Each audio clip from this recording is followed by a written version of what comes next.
Hello, everyone, and welcome back to the Doctor Y podcast. It's a Doctor Who after show where me and Chris review the episode of Doctor Who. Yeah, it's me, Nomin, also known as Bam, and I'm with Chris, and the pacifist. You know us. Hi. It's been like 3 weeks now. You get the gist. This week's episode is Chapter 3 of Series 13, Doctor Who Flux, called Once Upon Time. And Chris, it was actually pretty good. Yeah, Like we like this one. we like We a really like Chibnall this one. episode. It's actually really good, and we'll get into it because it's not perfect. There are some things there's some grievances that I have with just like the issue I do not have, which is weird for Chibnall, is the issue isn't character. I think character's done really well in this episode. Oh yeah, My issue with my issue is really just one, a bit of the pacing, and two, some of the stuff was a bit convoluted in the way it was explained. It felt like they could have simplified the explanation of a lot of stuff a lot better, but it's probably because they want to reveal it later on in the series. So I'm guessing that's why it's a bit like that. But that's the only reason I'm like, this isn't perfect. So like, the stuff with the old woman at the end and stuff like that was all the stuff I was kind of like, what the fuck? But yeah, go and say your point. But for me, the only real issue was that, I mean, there are some like smaller stuff that really annoyed me, but the only real thing that annoyed me was when like Prisoner Swarm and the other skeleton woman, Azure. when they speak, they're really boring. They speak really flat, and it like I literally wrote down at one point like, this is in one ear out the other for me. Like, I'm not picking up a word they're saying. We'll get into that. There's a few things I don't like. Like I really liked Azure and Swarm starting of the series, but I'm kind of getting soft on them. Like they're not. We'll get into it. Yeah. But okay, yeah. So as we do on this episode, we go through our notes as we run down through the episode, and we tell our opinion on the specific parts of that episode, and so on and so forth, and then we give our general opinion at the end. So we're gonna start off. The episode starts off with just superimposed in yellow on the screen, Belle's story. This is where I was like, what the fuck? Is this gonna be another mindfuck episode again? Because I have no idea. We have no idea who Belle is, right? You just hear a voice over just explaining something, and this Asian woman's running through a forest, right? She's Irish. No, but her race is God damn it, Chris. But okay, she reveals that the flux has caused Daleks to infect her planet. I originally thought it was Earth because she is humanoid, and I was like, oh, it's Earth. Yeah. But we realized that the planet she's on is not Earth. It's the planet. Yeah. It could have been Earth. It could have been like Earth in the future. It could have been, but like after all the humans leave. It could have been new. Because there's time between new Earth. Yeah, exactly what I'm referring to. But yeah, the flux caused Daleks to infect the Earth, so it's really selling the idea that time is breaking.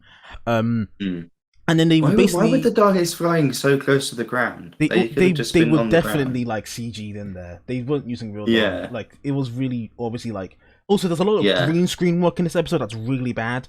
But like, some of it was really bad, but some of it was really good. Yeah.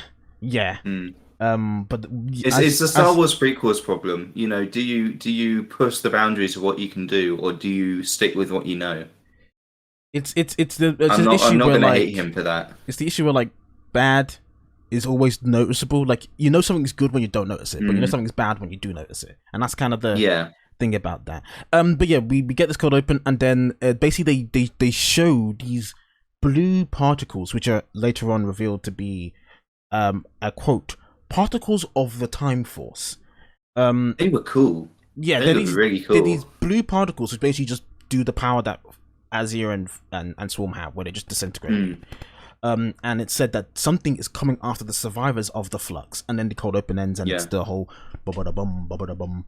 I liked the cold open. Yeah. I did feel like there was something off about her story initially. Like there was like initially I was like, this is really well done, but why do I care? You need to give me a reason to care and actually listen. Because if I wasn't listening for writing notes, I probably wouldn't have wouldn't have paid enough attention. But other than that, it was really good. I literally wrote down mystery actually set up reasonably well. Yeah, this is a really well written episode. Like this was like. Did Noel Clarke write this? Has he come back as a ghostwriter? Did T. Davis come back early? Just like, you know what? I'm gonna give you this one, Chippy. But this was really well written. We come from the titles. It then says Once Upon a Time, and it's basically like the scene at the end of the last episode, but it's in the Doctor's mind. The Doctor's kind of which is weird because it's like Heaven Sent. But it's not. It's like the Doctor's mind palace thing again. The Doctor's in her own head. I wrote the Doctor talks in her own head. We hear it. Kind of cool to see the Doctor do that. I actually kind of like that. Yeah, I think it was pretty cool. I didn't like that it was like a monologue through the pre-titles and then immediately another monologue. That was a bit off. Another thing that was a bit off to in me a row. That I didn't like, this is when my first issue with the episode came in, we saw last episode, the way it ended, is the Doctor was standing next to Swarm and he clicked his finger. Yeah. And then they basically have told us that in between that, the Doctor was able to run to a podium, pull out her sonic screwdriver, and sonic herself into the time stream. Yeah, that was a bit off. Unless she's fucking the Flash, where does she get the speed and time to do that? That's the kind of thing that you need to film in one take, so that you know it can be done.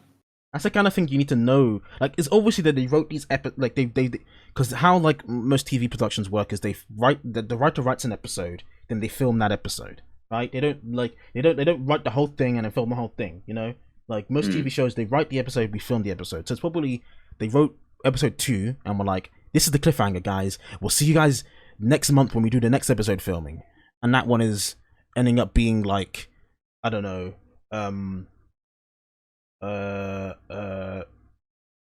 this week's episode where they're like, oh, we don't know how to start the episode how we want to with the cliffhanger of last time.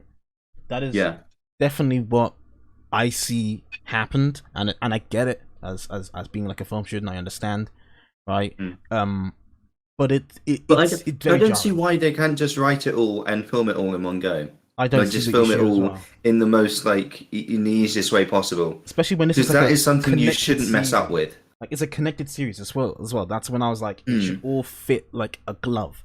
Like it should be like filming a 2-parter. Literally, it should be. This should be a 6-parter episode. But yeah, if we ignored what just happened then, like the episode, it doesn't really ruin the episode. It's just a little nitpick I had. I was like, that really kind of took me out of the moment just then. I didn't quite understand how the Doctor stopped the cliffhanger, because the cliffhanger still happened. The cliffhanger was more like the sense of the unknown, apart from the Doctor's reaction. I don't see how the Doctor's reaction was resolved. It's just they just said the Doctor was Flash and went onto a podium and sonic screwdriver somehow. Yeah, and then put everyone, put her, Dan, Yaz, and Vinda all into their own separate time streams to hide themselves from Swarm and Azure, while the Doctor tried to communicate with Damari, and that took quite a long time for them to reveal that's what was happening. So a lot of this, I still didn't quite understand that, because it had been so long. I didn't quite understand, because I thought that Swarm and Azure were like trying to separate them all out so they didn't work out how to escape the flux. Yeah, I thought they were doing something to separate them, but then it was the Doctor doing something to help them. So I was like, and it very much started off being like, I just don't know what's going on here. I don't know what's happening here. People jumping. It felt very episode 1 to me, and I was like, I don't know if I'm gonna like this. That was one of the main issues I have with episode 1, is the jumpiness. But then we go. But the jumps were actually plot relevant. Yeah. In the end, yeah. Yeah, and that's why I liked it in the end. I was like, it worked. It's when you do something that revealed to be something that's important, that's when it works. Like, how can you write that kind of thing in one episode just because you're a lazy writer, and then write it again in another episode because you're a really brilliant writer? Inconsistency. Like, how do you do that? How do you signal? Utter inconsistency. So yeah, the Doctor talking to Ed. I wrote what was weird that last week she was right next to Swarm and we saw the Click, but somehow she got there before the Click. Huh? We've already just talked about that in nauseam. But yeah, we then go into basically the Doctor flying through just like rainbow. We see them all in the flux. They're in the flux, aren't they? The flux is the orange. No, they're in the time stream. They're in the time stream that Yaz was going to be. Okay, well, the special effects are too similar then. Because I thought they were in the flux the whole episode. No, they were in the so the time stream that Swarm was going to threaten to put Yaz through. The Doctor put all of them through, but hid the companions in their own separate time streams to protect them, and she took the brunt of the Force. That's what I got from that. And taking the brunt of the Force made the Doctor experience something called temporal hazing, which is forcing her to kind of shift between the different time zones and stuff, and kind of fuck with her mind. So it messes with her concentration. But this is the moment where. What are you going to say? Sorry, why does the Doctor think that she's not going to join the others? Like, they all disappeared. And then she's like, no, don't go. And then she's like, no, don't take me. Like, why did you think you weren't going? Because she's a Time Lord. I assume she's like, I'm a Time Lord, so I know time and I can deal with it better. It's similar to, like, they're humans and I'm a Time Lord. Like, if you imagine it, like, what do we know about how Time Lords... Rinda's not human. But she doesn't know that, right? If you thinking that's the point. No, she doesn't know. Like, if you're thinking it like the Doctor, right? You're like the last, like one of the biggest memories I can have, which is kind of similar to this, is when the Doctor had to kiss Rose. You look like you need a doctor to get the time vortex out of her, right? Because he was able to withstand it, but she wasn't because she was a human. I think it's I think it's kind of a similar situation like that. She's a Time Lord, so she was like, I can deal with this shit. Okay, that does make more sense. Yeah, that's what I got from that. So where she was, and I liked that it wasn't on the nose. She didn't go and say, when I was a Scotsman or a Northman in the past, I was able to deal with like she didn't say that, but she just went and said, no, I can do this. Like, she's a Time Lord. She knows she can do this. And then I love the moment where the Maori's like, yeah, Doctor, this is different. So we know you can't deal with this. I'm like, oh shit, okay, that's kind of interesting. Yeah. But yeah, that's how I got from it. So we take a moment after when she arrives in her when she arrives in her setting on the desert with the others, I literally said too big a jump, because that's what I thought it was at the time. I just thought it was like a really big time jump. But obviously it wasn't. It was plot relevant. Yeah, I thought it was from her point of view. Yeah, it was her time stream, which I found really cool. I like how they sold it, because we don't know the past she had as well, so we're just assuming it's the future, like she's assuming it's the future, or something weird like that. But then we realize it's her past, and these guys are being masked. And I really like I just really like this episode. It's written really well. It's written really well. It is. So this is where it switches to Dan's time stream. Dan's date was kind of fun. Dan is on a date with Diane. Dan is actually a cool guy. Yeah, Dan's on a date with Diane. This is where I was so confused. I wrote, this is not a memory, but it's time hazing Dan, I wrote. So it's Dan just reminiscing about a date he had with Diane, but then it kind of goes weird again, but Diane's like, you left me. So it's like, there was a strange edit in there. Like, literally just like within the editing of the episode. Clearly, they didn't quite have a shot that worked for long enough, because it was like, cut, and then a second later, cut again. They clearly didn't have a shot that fitted for the whole, few seconds that you keep, you hold on a shot. Well, probably. Literally just once though. Probably the director just said, "Cut too soon." We've all been there. We've all been there. Yeah, we have. We've all been there. But yeah, I liked it. It showed Dan's a nice guy and he cares about Diane, which is needed and it's plot relevant, because later on they reveal something, which is again everything is plot relevant in this episode, and I love it. Like. It makes it so nothing is boring, because everything means something with each other, which is the opposite of last episode. Everything was meaningless. Like no, I didn't care about the Sontarans. I didn't care what was happening. Like, that's why I hate, like, looking back, I don't like the last episode, because it's very much like, I don't, what the fuck is, why is there a filler episode in a 6-episode series? Like, But anyway, when it was dropped from 8 episodes as well. Yeah.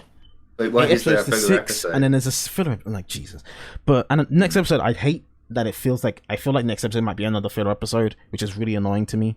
I don't know whether it's going to be filler, but the final scene didn't give me too much hope. Like I felt it was like really badly performed, and just like, I mean, like, we're going back to the other director, so maybe that's the issue. But it really, like, that final scene That is really true. felt off. There was a new director this episode. He's really good. That could have been another one of the changes. He's really good. You know what? What's his name? Let's shout him out. Let's shout him out. Doctor. Let's go. Oh, jeez, I just closed. Doctor Who. Doctor. I can go. Who, I've still got the right thing on, so I can go back to the Doctor Who series. No, I've got it. I've got it. country file. The Jamie Magnus Stone is the one who did the episode 1 and 2 and doing next episode, and this guy is Azure Salim, who's directing this episode and Survivors of the Flux and episode 6. So those episodes might bang. They might be really good. Yeah, they might be. The director of this episode was actually really cool. Clap you, like, that was the good job. Like, good job. We move on after the Dan date thing. It's now Yaz in her time stream. Yaz has a moment similar to Dan, and so does Vinda. But Yaz's moment is that she's in a car with another police officer. Remind you, Yaz is a cop. And she's having a conversation, and then it kind of like flashes in, and it becomes a doctor, right? And the doctor and Yaz is like having a conversation, and then flashes back to Yaz's partner, who's like, "What the fuck you talking about?" And it's like, oh. Yaz feels like she's going insane. Then it jumps to Vinda. I don't remember Vinda's backstory is so good. Yeah, like, I cannot believe how good it is. It's Vinda. I think it's the one where Vinda's having a talk with Yaz. But we realize, but later on you realize it's not Yaz. It's like Vinda's superior. But because it's revealed that they used each other in each other's memories. But yeah, it's Vinda's superior. They're talking about Vinda and him getting. Oh, because they're supposed to be together. But the doctor's like, yeah. It's really, Chris. It's really well written. It's really well written. It's really well. But yeah, yeah. It's him basically reminiscing about a moment in his past. Kind of giving Vinda a bit more context. Yeah, I literally wrote at this point, I'm fascinated. Yeah, I was really fascinated by all of this. Then we go back to... Is it Dan at this point? No, I wrote, so this is where I learned that the doctor put everyone into... Okay, yeah, so everything was really confusing to me, but this is when the doctor explains, I think, to Yaz... that she put everyone into the separate. No, this is where she explains it to Dan. Yeah, to Dan. When she brings Dan back into like the dock area, and Dan's like, "I'm not moving." The doctor's like, "Well, some things do, just don't disappear." And she explains that she's putting everyone back into their past. So this is. So do you mean this is like after? Oh goodness. After. Dan talks to the Victorian guy. Or is this before? I wrote that. No, this is before that. Oh, okay. Because you said adults, and I got a bit confused. Yeah. So it's So what? Let's actually just open the Flux episode so I can actually remember what happened here. Because it's instantly on iPlayer, which is a fucking great thing to do. Thank you, BBC. I'm literally still in the episode. The next thing that happened was they smash open the door, and the doctor's again with the Maori, and then she's kind of teleported to this past bit where she's having this is the 6th scene, the awesome scene. Okay, this is the past bit where she's teleported to a bit with the old version of Swarm from the opener, right? The one that was locked up and Azure. Oh yeah. And you're like, and I was sitting there going, why is it this version of Swarm? I don't understand. Did he regenerate again or something? No.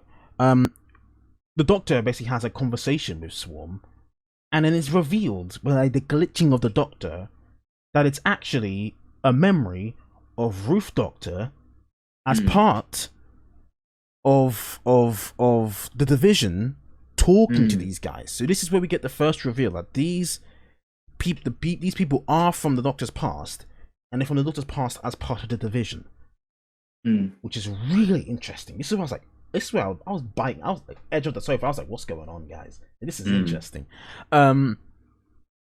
Yeah. So the Doctor, the Doctor's talking to them. Oh no, she's talking to the companions. Yeah, and then they keep calling her boss. Which is the first distinction. And the Doctor's kind of like, I don't think you guys are you guys, you know. The Doctor's kind of putting it all together. But yeah, they keep calling her boss, stuff like that, and then we cut back to Dan in the I will say that Vinder would make a really cool companion. You know, like, there's a lot he really does fit. He's a cool act. He's cool. And same with Dan as well. Like, he hasn't really had much of an opportunity yet to prove himself as a normal companion in just a random episode, but that really sold me on both of them. Chibnall actually wrote 3 companions well in an episode. Like, it's crazy that he gave them all character. He gave them all character. And it wasn't even an hour long. It was 50 minutes. Like, how did you not do this for 2 series? Like, he had series 11, series 12. None of this was there. None. Like, literally the same characters, really. His Vinder's like Vian, isn't he? And you got Dan, who's like Graham. It's just, I don't understand how he didn't do. It's just crazy. It's just crazy. I don't know. I don't know what was in Chibnall's coffee that morning. Like, something was going on. Chibnall was going crazy. Yeah, we have that scene. Nothing major, but it's just the Doctor starting to figure out there's something different here.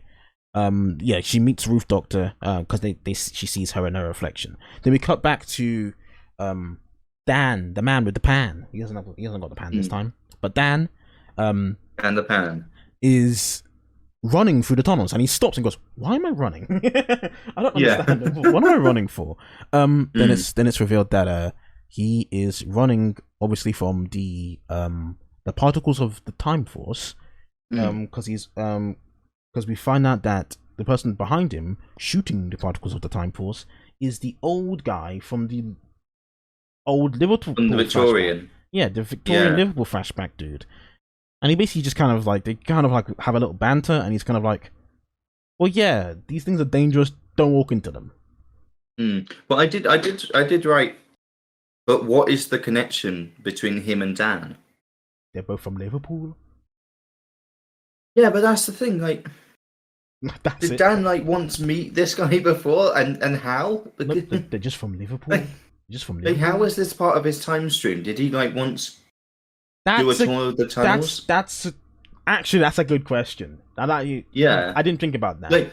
If there was like a scene in I don't know, in episode 1 where he was like on a tour of the tunnel, because he's like tour guide. He like stores and stuff.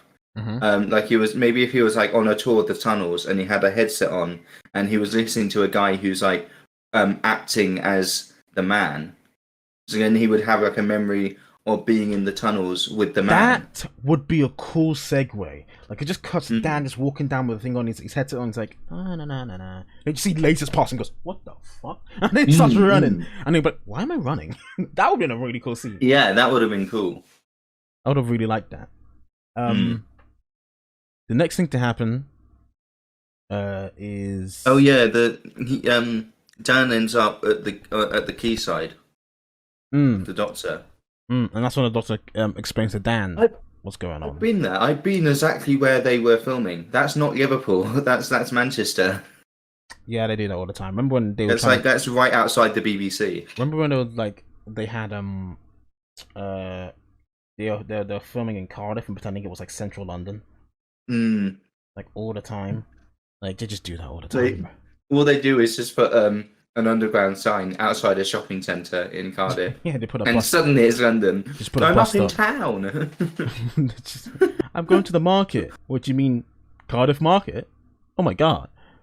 Anyways, fucking Rose's mother. But yeah.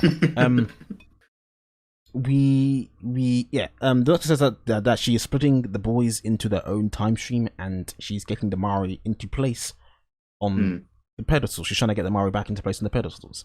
Then we cut to Belle, who finds out that she's just flying through space, doing a little bit like her Star Trek data log, and it's just, she realizes that she's the Cyberman, the Dalek sector is no longer a Dalek sector, it's now a Cyberman sector, and she's kind of like, I'm kind of losing hope because it seems like the bad guys are winning. And this is where I figured out that when she's talking about I'm gonna get back to you, I knew it was Vinda because instantly they cut back to Vinda, who's talking to the Grand Serpent, and I was like, okay, that's who she's talking about. Okay. And yeah, they just revealed the Grand Serpent, the guy that he's been doing a job with, just as white dude, just a rich white dude. Oh yeah, but the bot that Belle has, the robot in her pocket, there's like some sort of tablet. What was the point of that? Like it was literally just to have someone to talk to. I feel like it's like her version of a phone. Like it's like the device that has the message from Vinda that she got, the one message. She just keeps it because it's. But like, why does it have to have a robot interface? Because technology, space, sci-fi. It's just the way the sci-fi works, Chris. Just the way the sci-fi works. It's not Siri. It's not Apple. Like why does every company in the universe have the same idea to do Siri? It's crazy. But yeah, Vinda's talking to Grand Serpent, revealing that the Grand Serpent wants Vinda to, as he put it, he wants Vinda to make sure that his opposition have an accident. Basically revealing that well, I think that's a little bit later, but basically, yeah, it's revealed that Vinda is basically a space hitman. For this guy, the Grand Serpent. Here, I wrote something really. I'm so glad I wrote it down. So we're learning about each character in a clever way. We are we're learning the backstory of each character in a plot-related way. It's like it's good. How does Chibnall do it? Like how did Chibnall go from I'm gonna blow a kiss at a frog to this? Like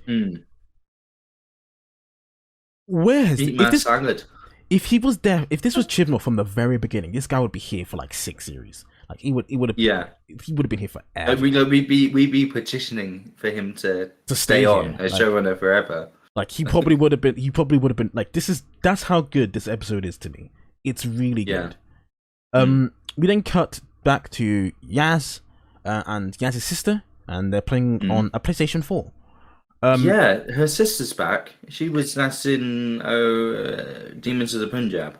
I think so. But basically the scene is revealing that Yaz's sister is learning to play video games for a guy she's dating or wants to date because he likes video games, and a mixed joke about her having good fingers.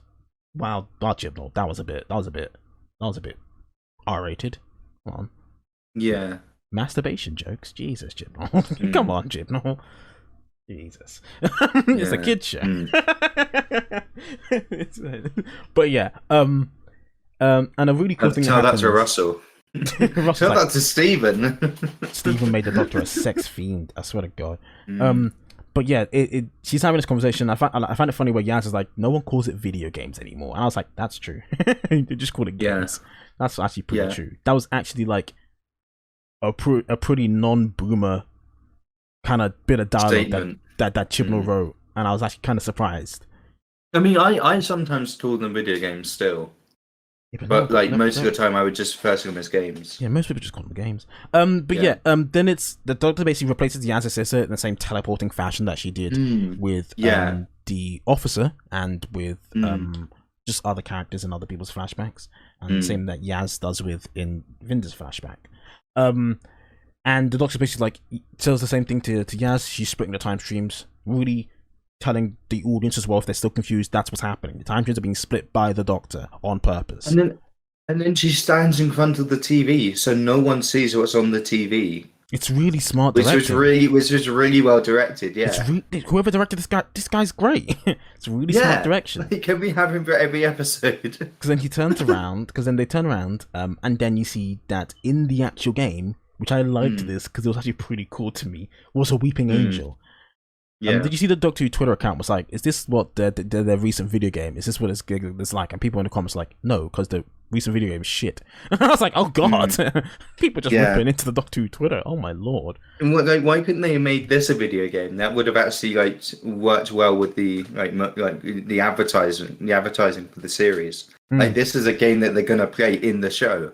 That would have been cool. Like, but yeah, you see a little like World War II gun and then Weeping Angels next to them, and then it looks like it's Weeping Angels, and I instantly wrote down in my notes, the image of an angel is an angel. That's exactly what I wrote. That's exactly what I wrote. I was just like, the Time of Angels connection. I was like, the image of an angel is an angel. Run. I was really into this right now. You put run as well. I didn't put run. I was really into this and I loved how it came out the screen the same way, and how I loved how the fact that they tried to quit the game, but it came back because they basically call back to that episode. I just didn't I didn't like. I didn't like how the way they fixed it. It's just by smashing the console. Yeah, exactly.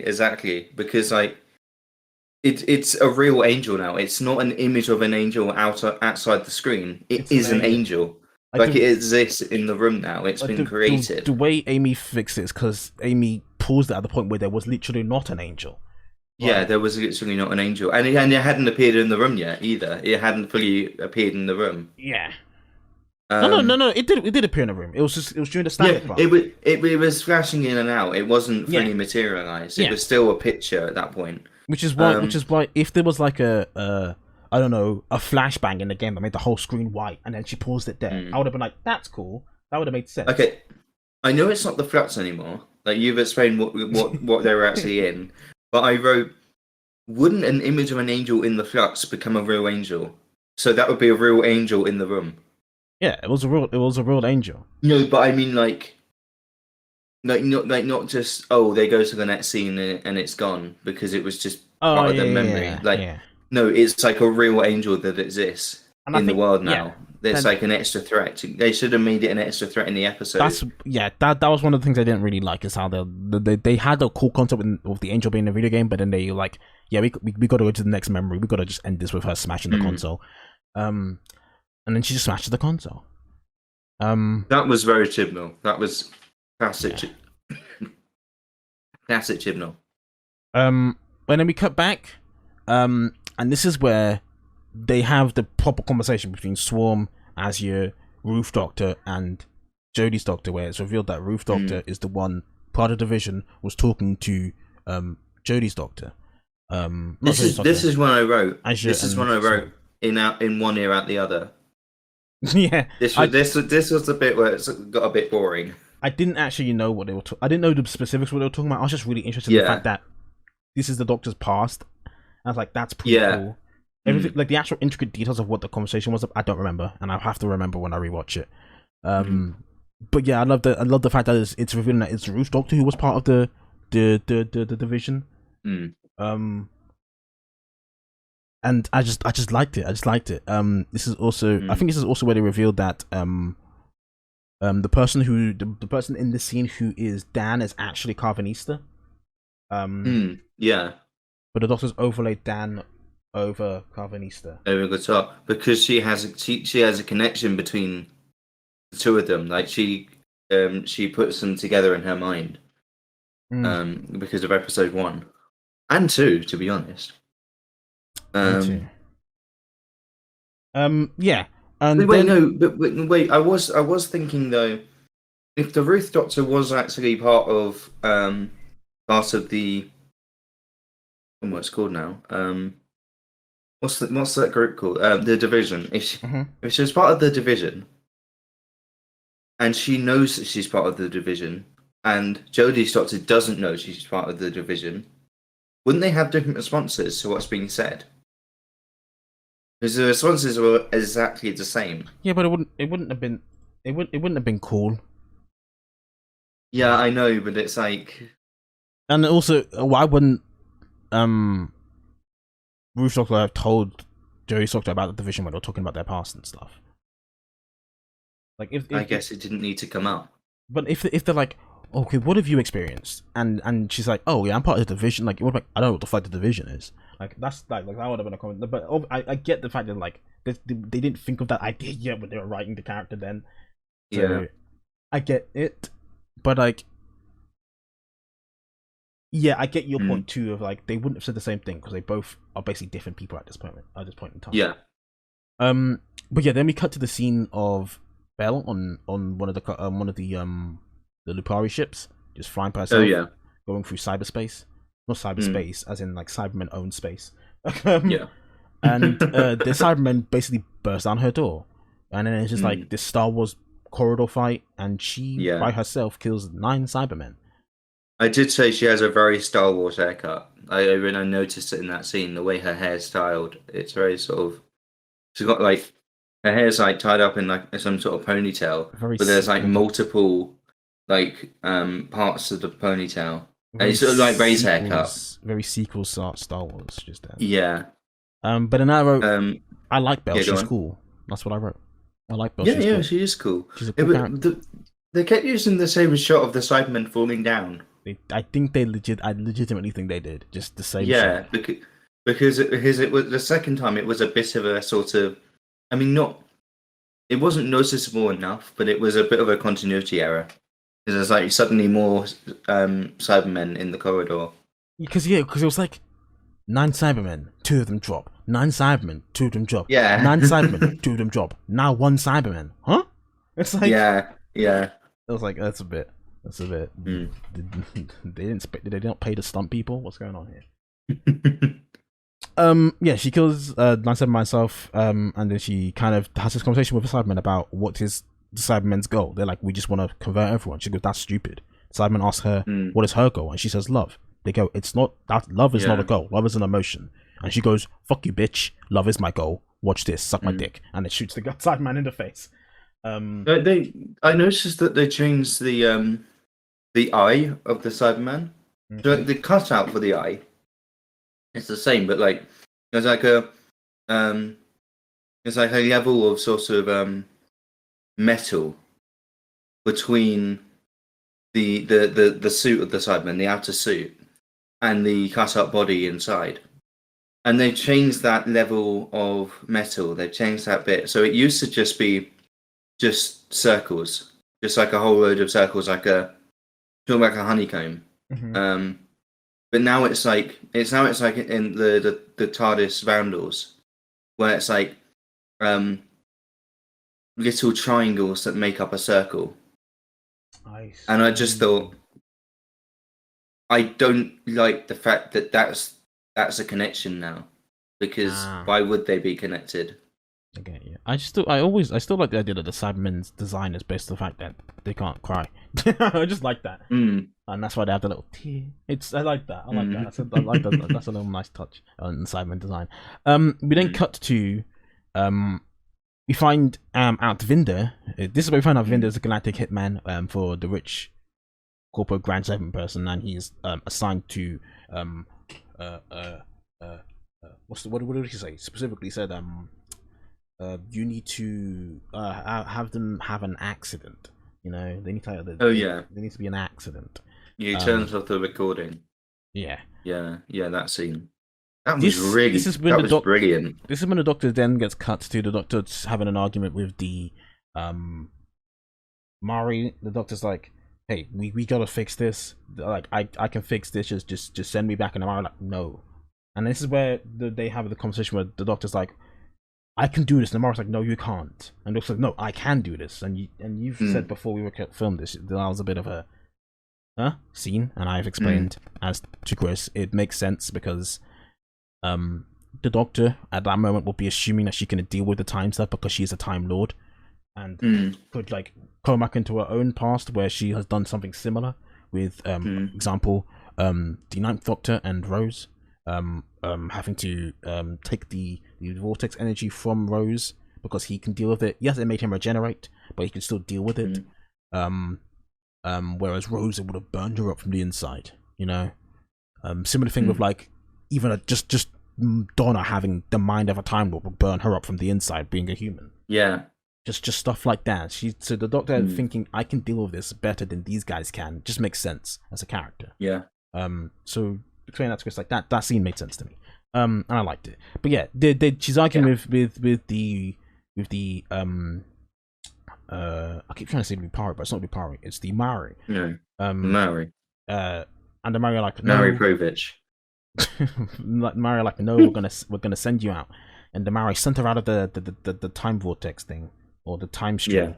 And she gets chucked into a room with some old lady. And that was weird. I'm instantly sitting here going, are they going to say this is the Doctor's mother?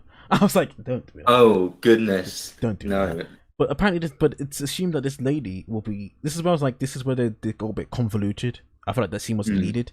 But it's obviously they're setting up something for a later episode. A reveal of sorts. So I'm fine with that. Just hope the reveal is good. So it's this is a lady who's basically like, Doctor, time is not... Like, we don't control time. Time just does whatever the fuck it wants. We can just put a little. We can just spice up time, you know. Add a little herbs and spices. KFC 12 herbs and spices into time, you know.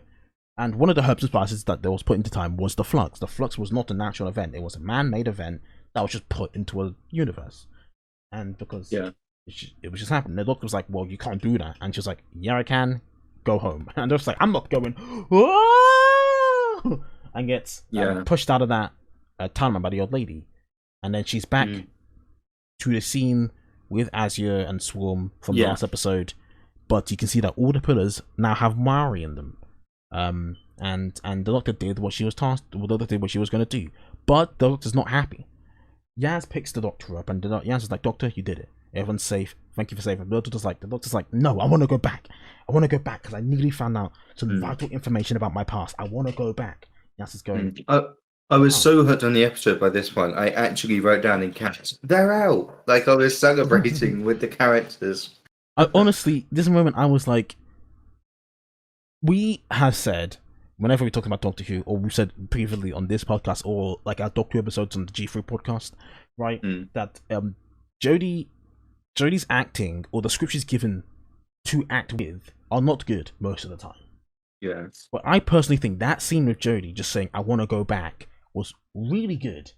Like, she actually acted the hell out of that. She looked like she was desperate to find out some more information and just wanted to punch everyone and go back in time. Like, she was suddenly, she wasn't a character anymore. She was a real person. Yeah, she went from being a caricature to being the Doctor. And it's a testament to this series where they've actually written Jodie as the Doctor in a lot of scenes, which is a thing that I've not liked from the last two series. Is that I never felt Jodie was the Doctor. She was this very awkward time traveler who didn't have confidence and was socially awkward and didn't care that her friend had cancer. When like this is the Doctor who like randomly saved a whole hospital on New Earth just for the sake of it because he didn't like them fucking having diseases.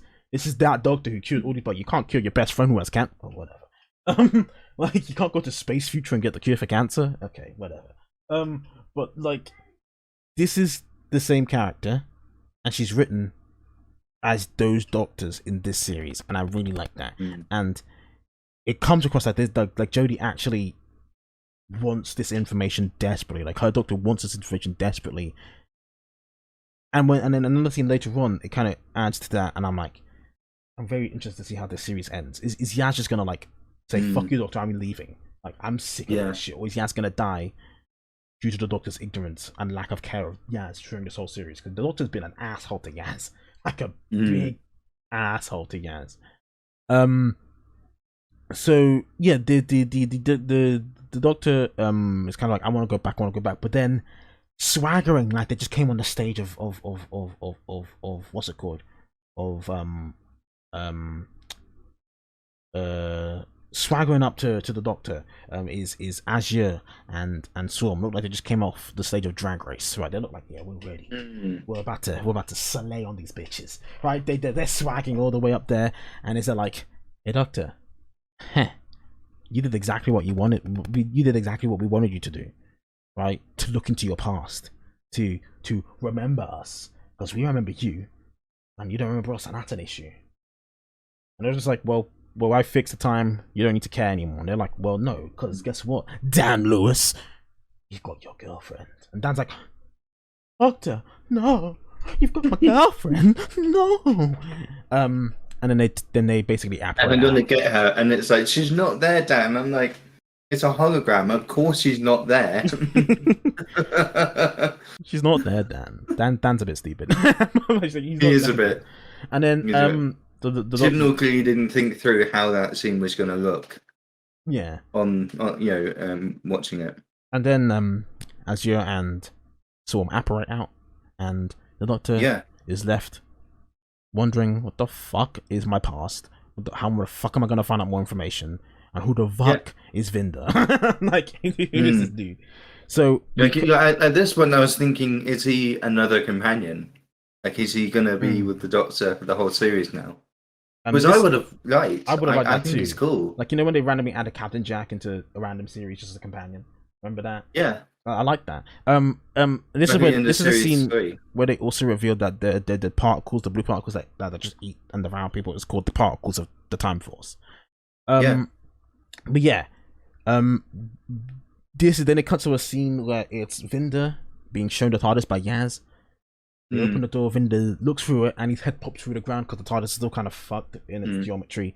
And he comes out and goes, "This is a TARDIS." It's like, I can get home. And I like that. And again, they did it last episode where they come back where the people just know the thing that we know. And Vinder, because Vinder is a space brother and probably done a lot of research into time shit, he knows what a TARDIS is. So he just goes, "This is a TARDIS," and I'm like, you didn't need to have a fucking 20-minute scene of everyone explaining what's a TARDIS to Vinder. He just goes, "This is a TARDIS." Yeah, it is. Cool. I like that. I like that too. I think that was just, again, smart writing. It's just really well. But yeah, this is when Vance is like, "Just get in the TARDIS, we'll take you home." And then they see the Doctor walking back with Dan, and Dan's like, "Doctor, we can't leave. We gotta get her." And there's this again, like, "Dan, she's a hologram. She's not here. Like, there's a lot of stuff we gotta do, and I promise you, I'm going to find out what the fuck they're doing. I'm going to save Diane, and I'm going to find out how all this flux has something to do with me." Then Yaz in the background goes, "Why would the flux have anything to do with you?" And then the Doctor snipes at her so hard. The Doctor basically just says, "Shut the fuck up, Yaz, and get in the TARDIS." I'm like, Jesus Christ, what's going on? The married couple are arguing, bro. And I was like, oh my god. That was a Malcolm Tucker moment. Fucking prick, get in the TARDIS. It's like, oh my god. We're in lockdown, get in the TARDIS right now. It's a bloody lockdown. The Doctor, no one's going anywhere. Don't answer the phones. It's a bloody lockdown. It's like, oh Jesus. Watch the thick of it, guys. It's great.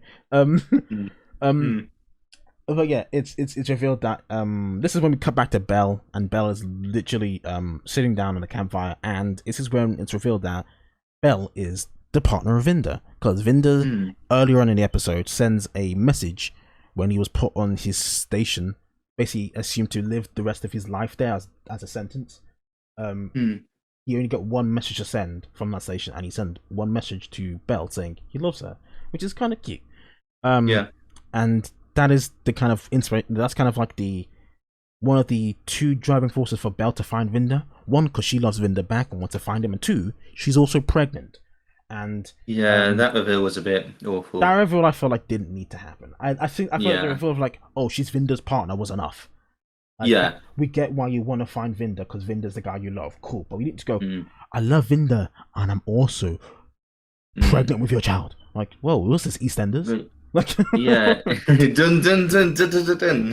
Like, what's going on? Actually, the thing is, like, I kind of want to go back to watch the episode again to see whether she actually, like, I kind of have a feeling that she was doing stuff earlier on which a pregnant woman can't do. It would have been cool, like the scenes where she's touching her stomach and you feel like, oh, she's injured, but she's checking on the baby. That would have been cool. Like, you know when like T. Davis would have like TARDISes in the back of the episodes because like have to be there soon. Like, I love when he did those details. So like, if it was like, oh, she's making sure she's checking on the baby throughout the episode, that would be a cool detail. But yeah, Belle's pregnant. But then we again cut back to everyone back in the TARDIS, coming out the TARDIS, and we come out to Vinder's planet, which is destroyed by the flux. And this is where I talk about the bad green screen. This scene had awful green screen. The architecture in the background was really cool. I know the buildings are broken, but the architecture was really cool, like very well designed.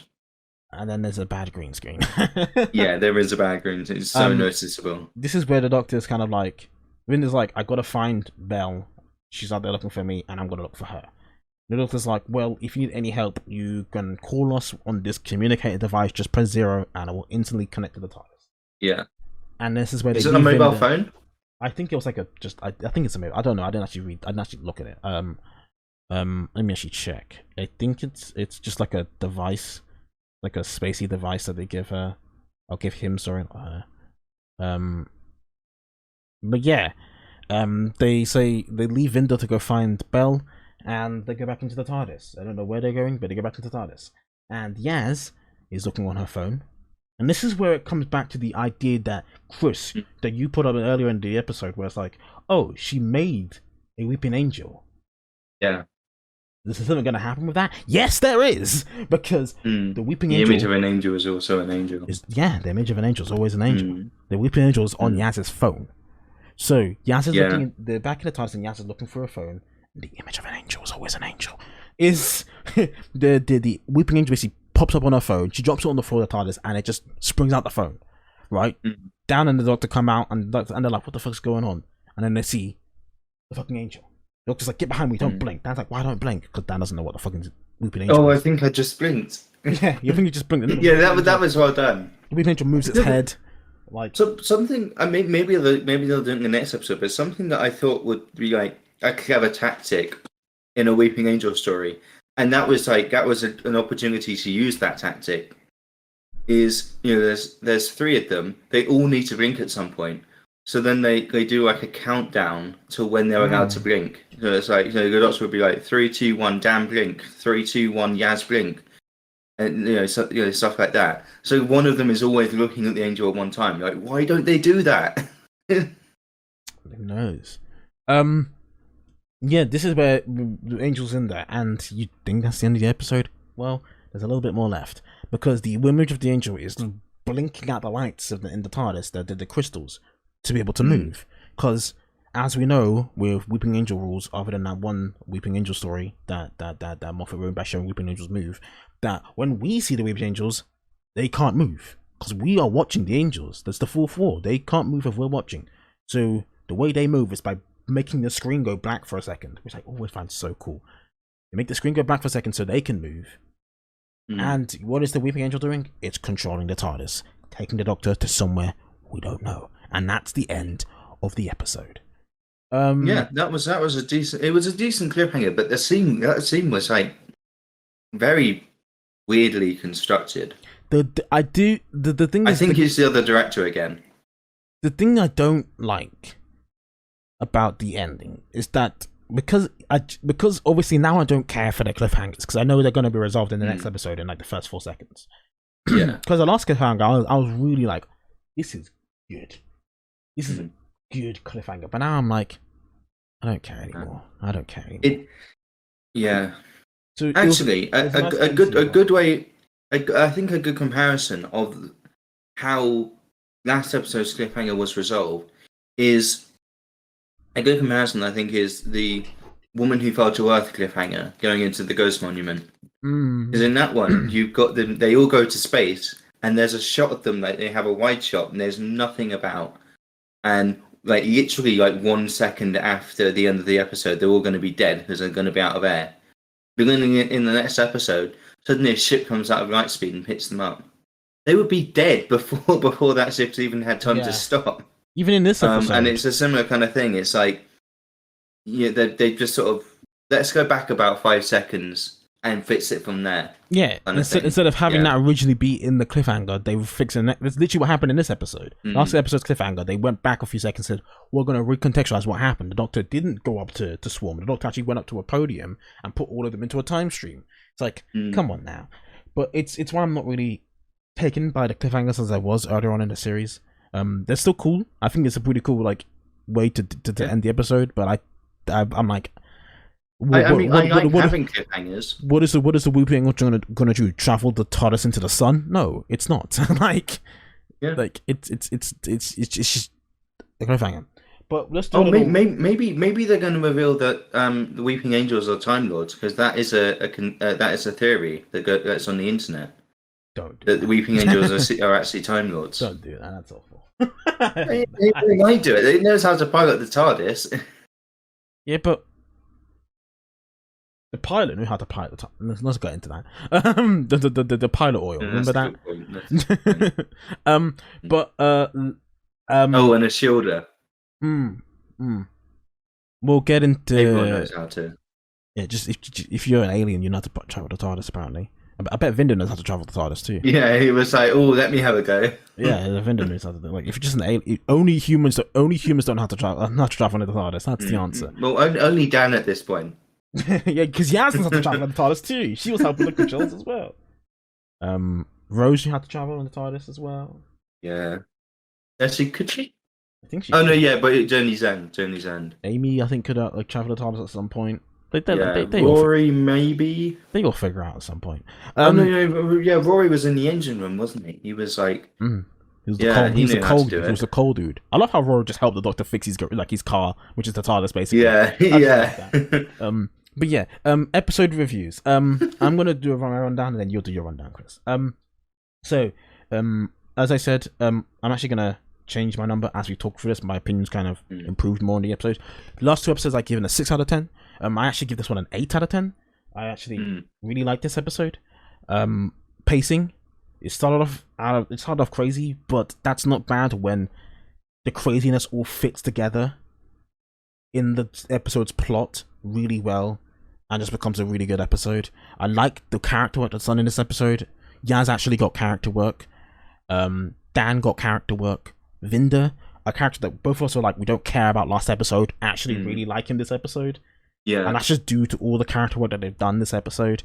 Jodie was actually really good this episode and felt like the Doctor, which is a godsend right now. And it's just everything fit together in this episode. This is the most Doctor Who feeling Doctor Who has felt in the last 4 years.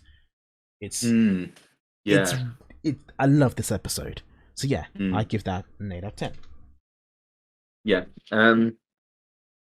Yeah, I give it an 8 out of 10 as well. Yeah, completely agree. This is the first Signal episode that I've actually given an 8 out of 10 to. I don't think I did. I think I gave Twice Upon a Time a 7. So it's since July 2017 that we've had an episode this good. So wow. I love how well this episode is constructed with like it's like an origin story for all of the characters. Yaz not so much because we know her already quite a bit, but it does give us like good catch up on her. With like her police work and her sister and stuff like that. And they really utilize like how much she already knows compared to the other two. And with Dan, I didn't think much of Dan in that first episode with Diane. Like I thought, I thought they were sort of mates. No, not mates. I knew it was mates he had a crush on, like a little thing. Yeah, it was like they both know they're more than friends, but they haven't actually started going out officially. But this like really sort of showed that they are in a relationship, and it's a casual relationship, but they are in a relationship, and he really cares for her. Yeah, he really cares for her, and that date scene was so well constructed. And then with Vinder as well, like I kept thinking, like Vinder is a good man. Like throughout his whole stuff, like he kept making the right decisions all the way through, and it was just everyone around him who was just, he put it, he said it best himself. Like I've committed myself to this organization, not to one person, and everyone else just cares about themselves. Like everyone around him cares about themselves. Vinder sounds like a really cool cyberpunk character. yeah, he is a really cool cyberpunk character. I don't think he's Captain Jack anymore. I don't think he's the replacement for Captain Jack. Very much a specific character of his own. Yeah, so Captain Jack was probably in the 2 episodes that were dropped. But anyway, that makes sense. That makes sense. Yeah, and there probably more filler episodes. Yeah. But no, I thought that the episode was really well constructed. I liked Belle and her storyline. we had a bit more information on the Victorian guy. That was probably the lowest something point of the episode for me, but it wasn't that bad. Like, it was yeah, short. it wasn't a very good scene, but it was good enough. And Good Doctor stuff, like Jodie felt like Good Doctor in many of these scenes. I mean, admittedly, it's then ruined by her transitioning into the Ruth Doctor, who performs all the lines much better. But she really felt like Good Doctor, like in this. Like it's comparing like Peter Davison to Christopher Eccleston. Like she felt like they're both Good Doctor, but one of them's like a bit better at like being intimidating. Yeah. Yeah.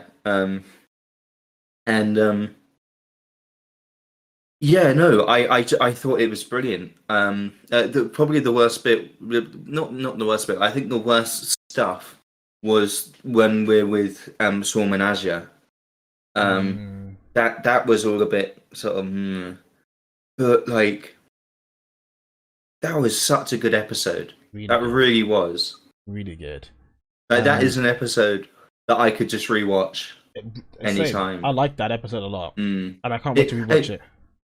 It feels like it feels like a Stephen Moffat episode. It feels like the kind of Stephen Moffat episode I've come to really like, which is where, you know, I may not like it. I mean, in this case, I did like it watching it the first time, but I may not like it watching it the first time. But I can go back to it so many times, and it will just get better and better. It feels like that kind of episode. We can just jump into this one specifically, and it's brilliant. Like it's like, I mean, it's all about the story arc, but it feels really individual at the same time.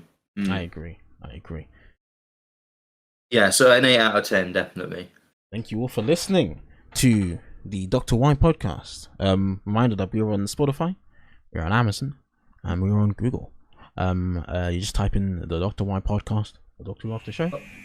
It's a good thing that we're putting more money in the billionaires' pockets. Okay. Let's continue. Anyways, next episode is Village of the Angels, and it's directed by Jamie Magnus Stone and written by Maxine Alderton and Chris Chibnall. Maxine Alderton's the one who did the Villa Dada episode. Villa Diodati, the Siberian episode, the Lone Sideman episode. Yeah. That is all. And we'll see you guys next week. Bye, guys. Bye, guys.